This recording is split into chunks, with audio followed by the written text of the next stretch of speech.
Yes, watch makuru Munonga live switched on. Watch masakuru Munonga tukwakira mbya mizono kwamba teka musente n'aba Pepsi Crown Beverages abagambira ko kunyana ka Pepsi shime kono kanyo kuru Munonga no korota ekira kuri chamani Munonga areba ngo wabaza kuba narako kweta okwata akacupa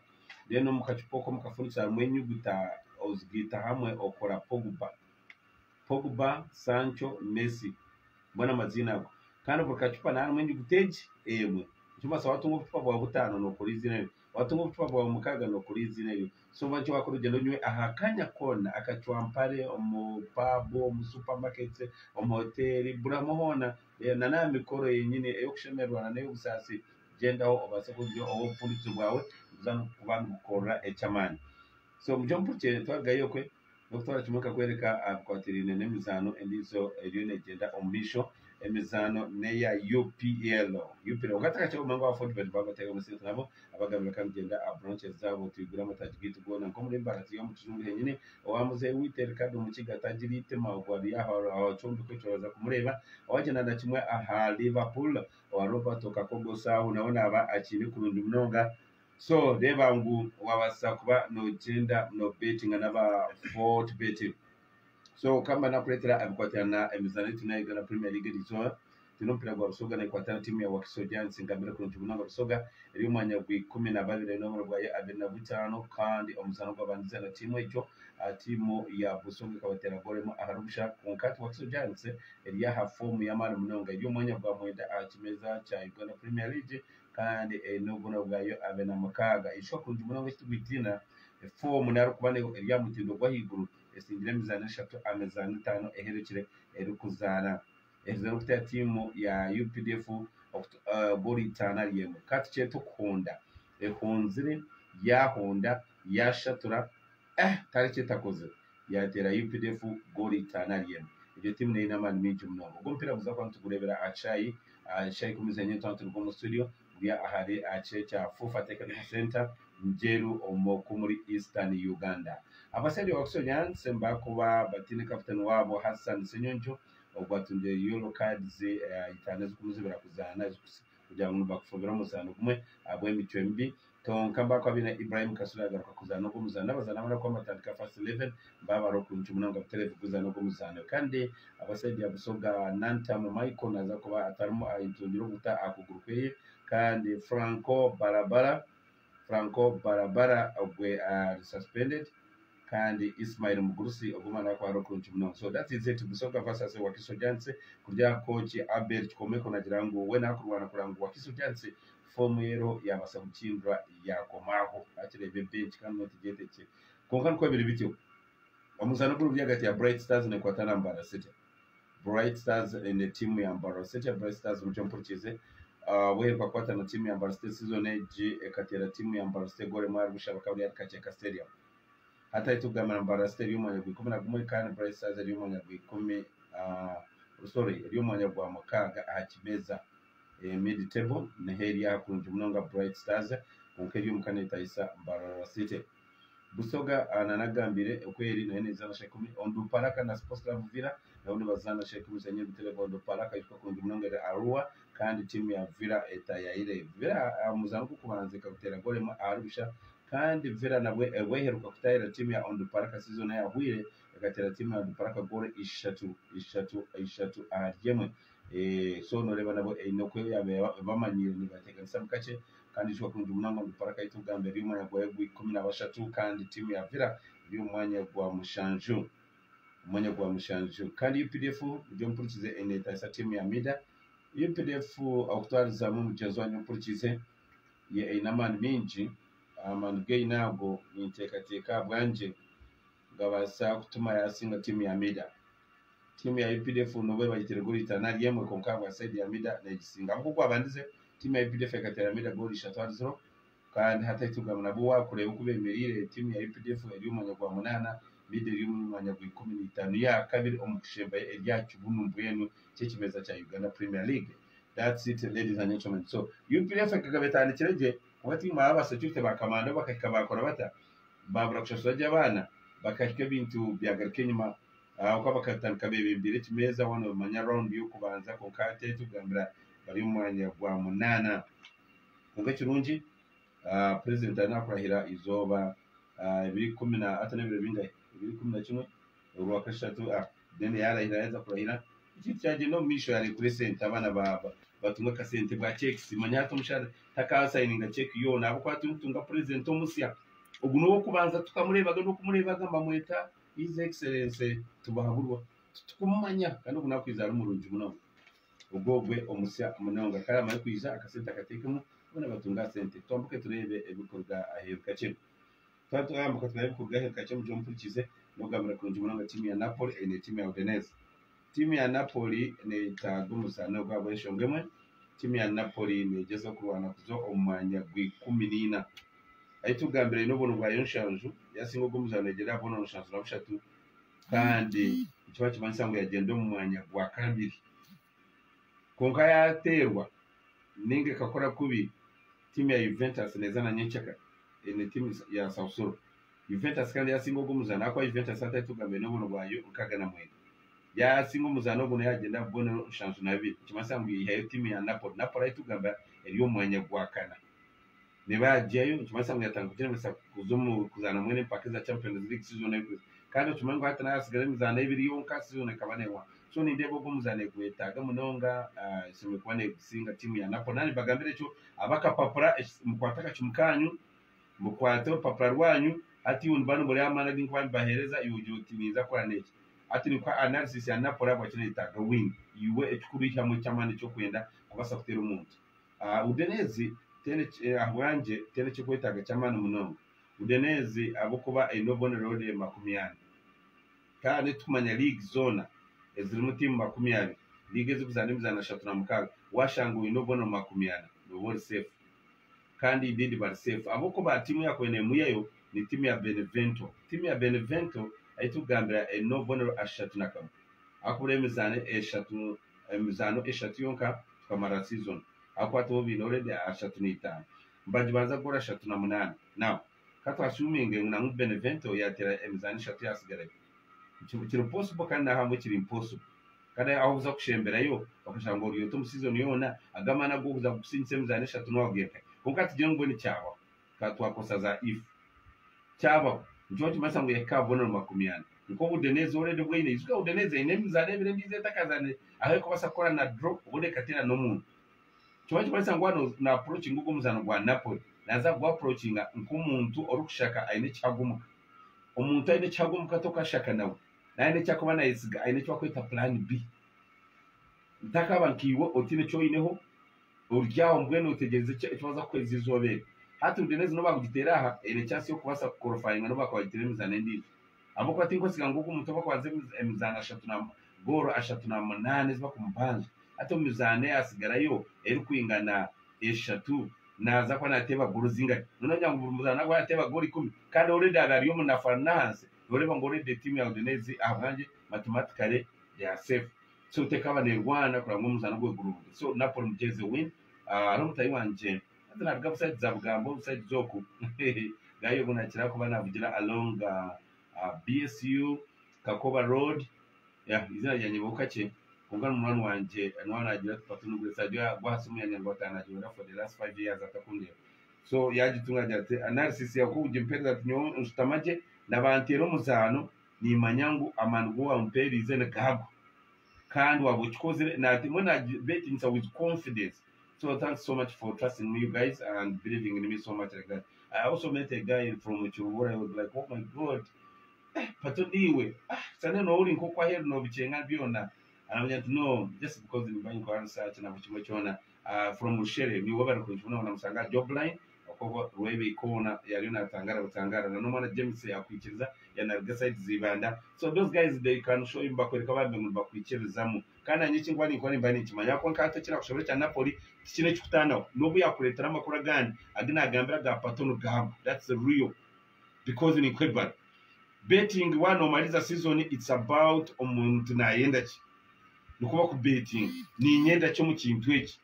nicyo cyukuru cyamani njobora Newcastle United nesinga abantu tesinga abantu ngo irya form Newcastle nesinga abantu akwate ngo ndakusharwo Sheffield United bayitera abo kwa yikize kasharwa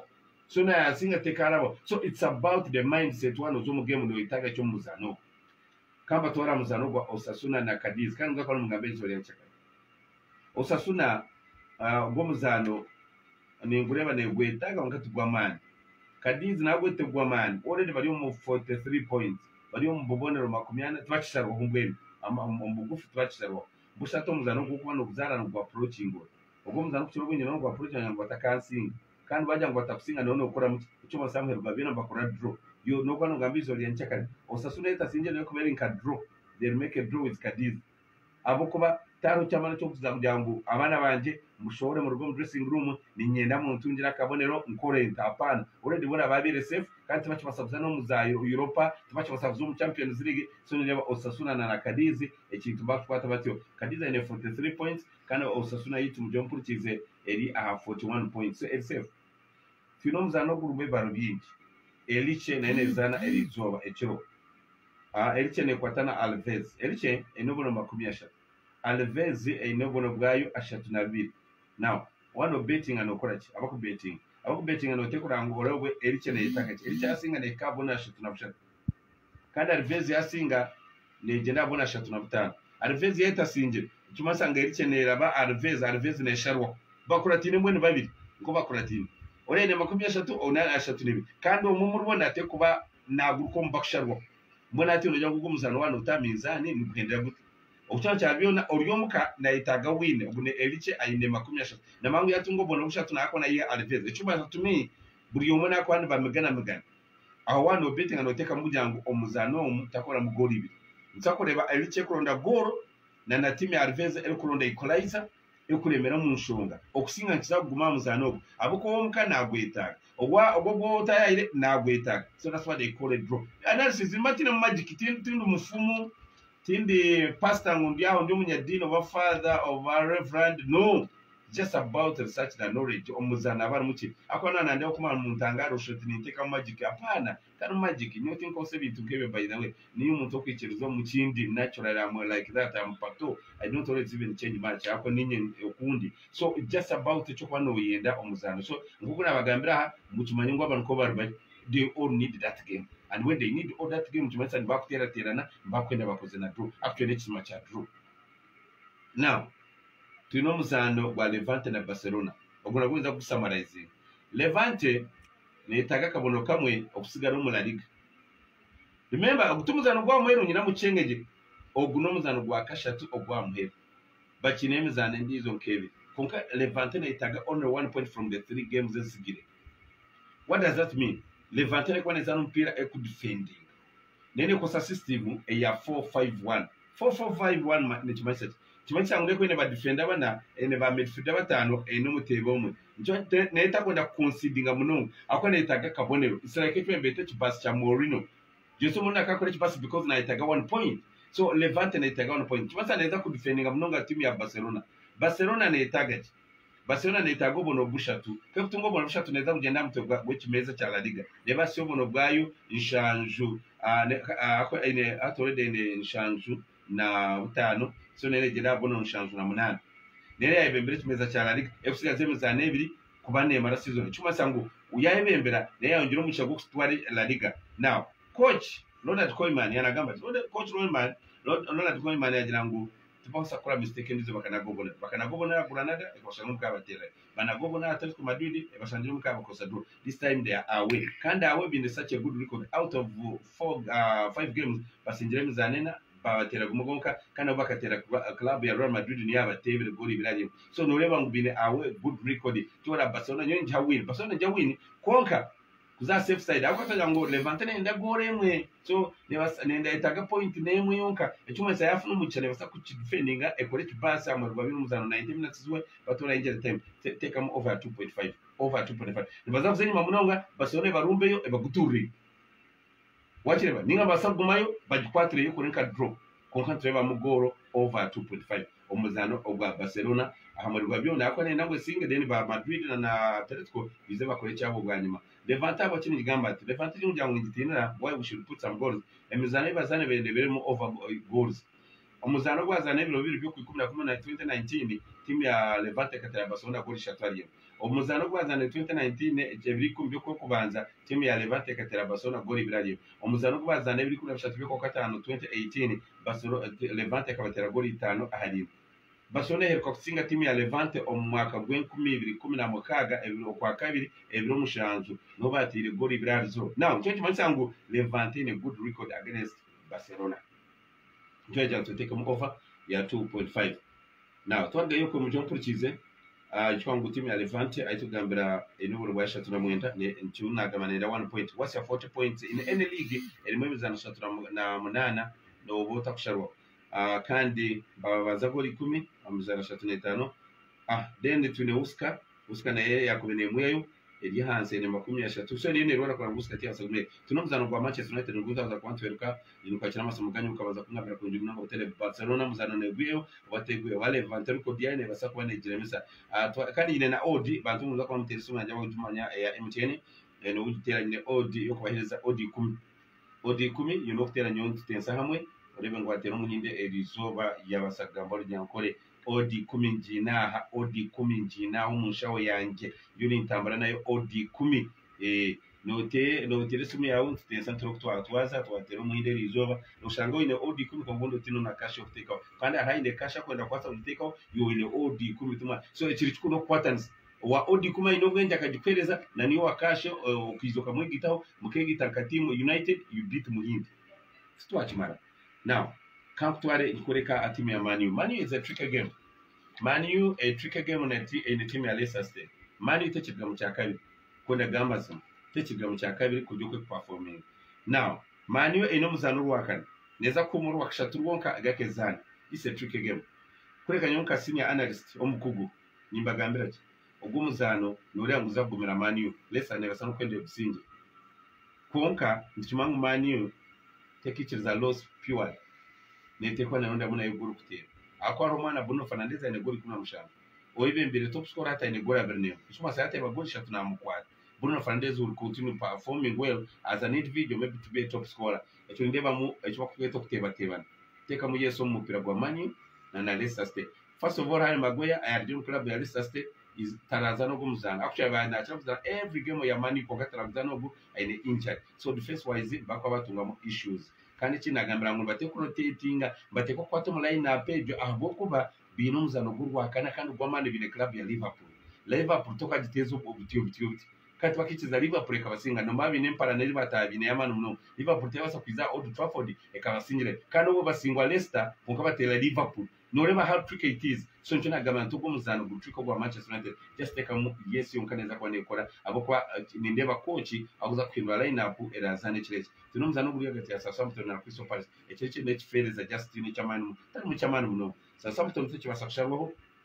akorede yaibembe timu ya Southampton techibasa kusharwaho mutimu zo kubanza kusharwaho already in abonera shatra mushanzu kandi ntureba fura moya kwena muyayo ine 27 so tachibasa kumia twachi kuonyesha ngo timu ya Southampton neza kwa neza na chifereza Crystal Palace United chibasa kurgerio 40 plus so ncho chimasa ngo gumuzana banje ni kwato mukani mu defending Southampton abo kuba naza kwa riyo muka kugira ngo ure batansingira muka Crystal Palace tekurwana ngo ejero mu Europa tekurwana ngo batachisharo ecyo kipira kirwa gati nkaguru kuna nagambiro ngo Osasuna na Cadiz actually ngo basakonda kozena na draw kunkaba kome bisima no kwata draw tekwa hagati y'umupira gwa Cadiz na Southampton already no watungire Odi 10 umushi actually no tunga Odi yamwenda umutero muhinde konka ngo tugine cyamane cyo kuzana mujya mpurikize icwa mbere nakwendo cyayi icyo kuzana mu Champions League finals urwo muri take bakataheberagira byo kuzibira nyoni kugenda kutambura so abahagiti bakaze bakarompira kwa Manchester City na Chelsea mu finals za impaka za UEFA Champions League so tubaza ko cyamane muno mbere ngo bakwiye guteka Wembley cyashitaka tere ku muno cyane tubarwa bajya ngo kesi Wembley y'amakurema baza kwamba guteka Portugal akwa Portugal bo restrictions zabo zamane munonga ebyo bire bikurwa kwa inchiza ku munonga post scores ari naguzenjuye post scores naguzenjuye bilioni 18 mu senti za Uganda post scores naguzenjuye bilioni 18 mu senti za Uganda kandi ishika kurundi munonga ane muri umuzumushanju inzu yakubona gusamba teka naenda kuyama kasente kakachendera kasente no mata chizana mpira akamara kuzana mpira mu 2013 so naburaburamu naenda kwata kasente bakagura club budget Salford City azem baka contributing a Nick Bat, Gary Neville, Phil Neville na David Beckham azem byo mwine shares za kutamuninja hata kabuzezo kutamu yatakamuza cyane manye cyawo cyukutambira wowe nezo ya ukaweka wasa kutambira amina because na investment is your own money. It's like selling my motorcycle uchinde motukari patuko waguza motorcycle yi kashika ngomo mugwayo ninga naguze kibanza cyanje ntaza kubite ko mbite fire hata gutkandi waguza pana ngomo gashogwa cyuma cyane investment ninga naguze motoka yanje nagira nakore kindi it's an investment naje kugura shinga banza nakubuza ara atagamba mukubi akatonga ngo aratimenda abagabira Sporting CP no mpira ga Boavista yasinga etineba yatwara ikikombe cya Portugal cya League already ebazemza shatu nagumete kasingirwe ekoze wins ishatu batajitebera muna goro nemo eria fomu ya katana munonga etire Boavista emezani 10 kura dinera Boavista teka singa timu ya Sporting CP timawe jangu akarigo mwana ka nani n'umujimika banazana club ya Manchester United teresumu yitu mchezo wa nyapurikize ya note ishatu mwenda ishatu abinina note muna chene bila wasaga mana pattern no gleswamane tuyasingura Robert Yasini ni mshauri Yasini baba mkwata bamusi baba polisi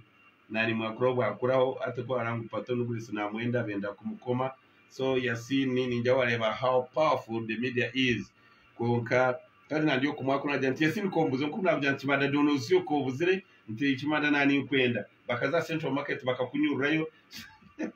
baba mkwata tuyasingura Robert konka Yasira hukumanya binji ka Yasini iga Isaac Demane na mugambira ndakuro ndana janta ati murere mushaka kwisha ninga Patrico gwa boda mwana wanje ba na yebare group echo so Yasini so bambe konka ushimekona izoka neba right now mushogo nja Justin anabafane mamba kangaka unaora patu na kuona muri ka kutware kusibe bana nyoka ntino unagira ngo akomu muntu imana umfachi hello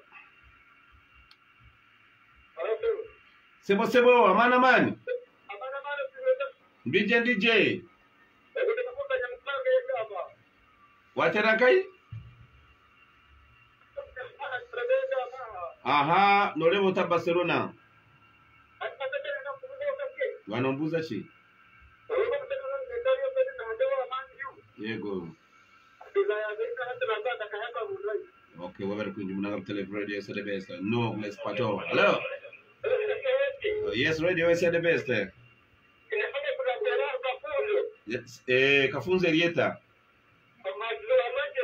Majzo Amani yu Shaina Neukutera Lesta kana kama Shaina chilo hello kola yes Oman Oman jomoto ko jirgora gwansi chiro mwine moto yokwikiriza ngo ho abatona bakutine ngo inamani abana bandanda bakunda munonga chora kureboto mupira